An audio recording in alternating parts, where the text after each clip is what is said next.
Etherium Spinner is one of the most underrated cards in Pauper right now, but what if I told you it could create infinite tokens? To do that, we need a Steelfin Whale, a creature with affinity, but more importantly, it can untap itself whenever another artifact enters the battlefield. This means that if we pair it with other artifacts like Tooth of Goria and Vanishing Knack, we can pump a creature, bounce the artifact, and replay it for free to get infinite damage. You could also use a Frogmite instead to have infinite enter the battlefield effects, but more importantly, when you pair it with the Etherium Spinner, you get to create an endless army of creatures. We also run cheap spells that add different bodies to the field that later can be used to draw multiple cards from the deck that will get us closer to our win conditions. To protect them, however, we also run utility spells and a last resort finisher that can steal some games away. In a nutshell, this is Infinity. So let's test this bad boy right now and create an infinite token army. We will face burn on round number 1 as we keep what I thought was a decent hand. That being said, a turn 1 Monastery Swiftspear is very hard to deal with, and 2 it's almost impossible to win against without interaction. Unfortunately, I was one artifact too short to do anything, so I quickly moved to game number 2. Hydroblast post sideboard will help a lot in this match, as it will help me to stay alive until we kill them with our combo or by being aggro. This hand is better than the last one, as in theory we don't need any more lands. The turn 1 Hard Evidence is excellent at stopping their 1-drops while leaving an artifact behind. That being said, our opponent thought that the crowd was too powerful and decided to use Searing Blaze on it. To that, I will reply by casting 2 whales and leaving the Hydroblast as a backup. This is huge as the whales have 4 toughness, so unless they run Pyroblast, they need to use 2 removal spells to kill 1. The opponent drew some spells out of Grant's Resolve and Shattering Blow, but since those are not impacting the board, I am fine by letting their soul while we develop ours even more by adding 1 more whale to the party. I attacked for 9 and they needed to deal 10 damage to kill us or add some blockers to stay alive, and neither of those options seems to be realistic at this point, and despite their efforts, I was able to bounce the Epicure and secure the win for our final game.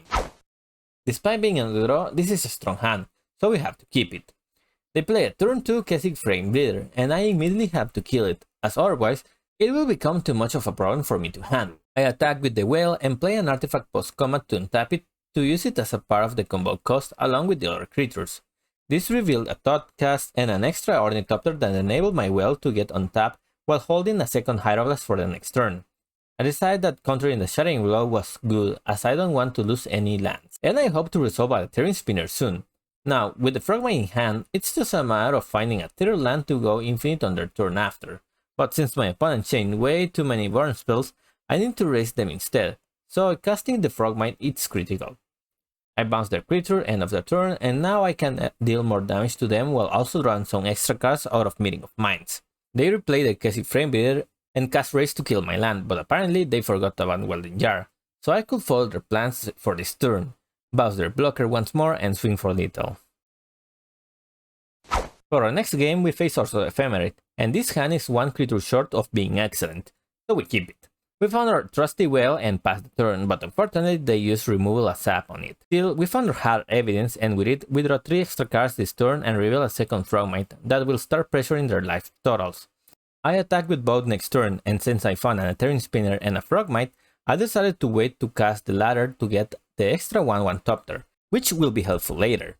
We attack again, play our creature, and now we are just 1 whale away from going off with our combo. But since I saw the opportunity to get 2 Topters instead of 1, I figured saving the Frogmite was worth it.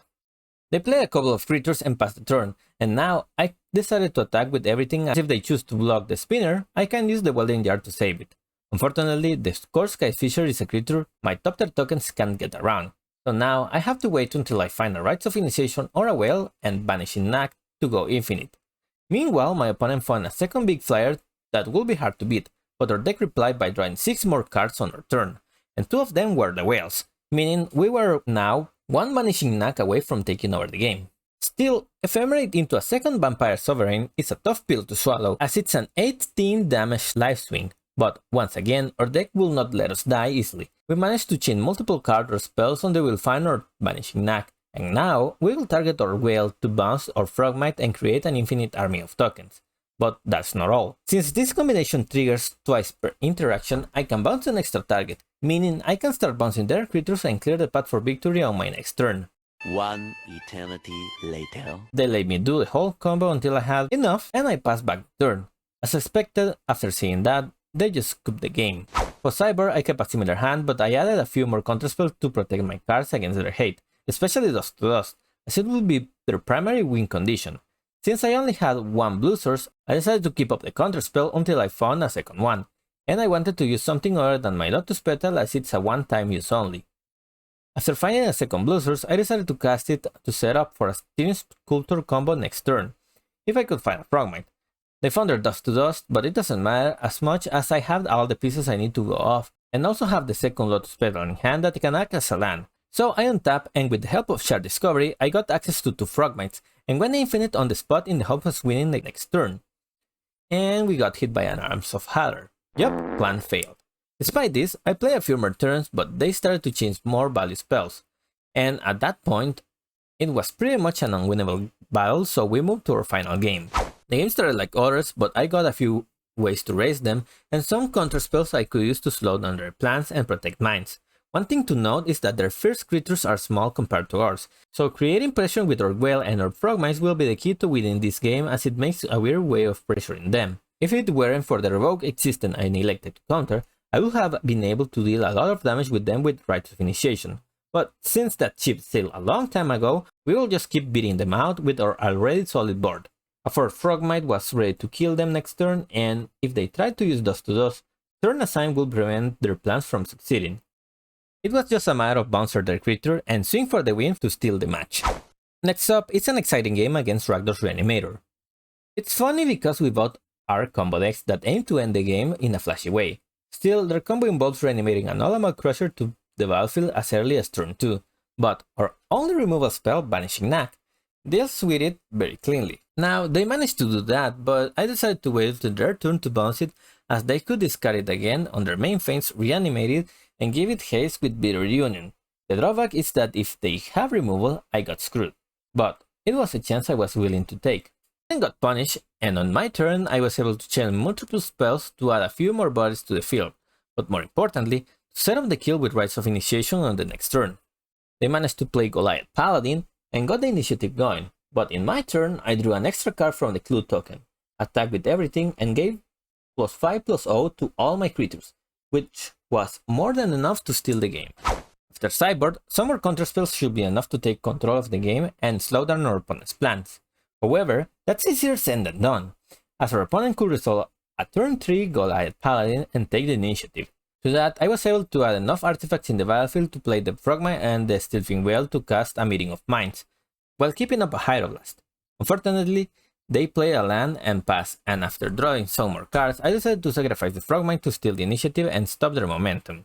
Still, I misplayed, as I was not able to leave a blocker behind and took the initiative back, and what's worse, they added another creature to the battlefield. Despite this minor setback, I am set enough for going infinite next turn, so we just need to survive to win. They are not making things easier, as they added a Menace token thanks to their Underseed trigger, and on top of that, they added an All-Amount Crusher thanks to a second initiative trigger.